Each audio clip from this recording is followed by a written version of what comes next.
बिस्मिल्लाहिर्रहमानिर्रहीम। अस्सलाम वालेकुम। कैसे हैं आप लोग? बहत ज़्यादा अच्छे होंगे। आज मैं बना रही हूँ कद्दू शरीफ और चने की दाल की सब्ज़ी। ये बहुत ही मज़े की होती है। इसकी अफादियत इससे बढ़कर क्या होगी, इसकी खूबी इससे बढ़कर क्या होगी कि इसे आप सल्लल्लाहु अलैहि वसल्लम खाना पसंद फरमाते थे।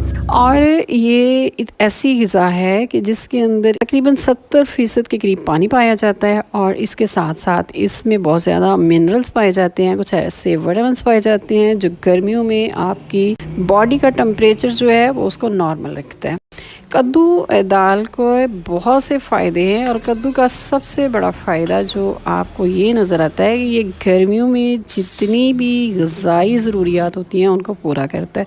खून के अंदर जो गर्मी होती है उसे दूर रखते हैं और आपका बॉडी टेम्परेचर जो है उसको नॉर्मल रखते हैं। और कद्दू जो होता है इसकी बहुत सी खूबियों में से एक खूबी ये है कि ये आपका जो खून होता है इसके अंदर जो गर्मी पैदा होती है ये उस गर्मी को दूर रखता है।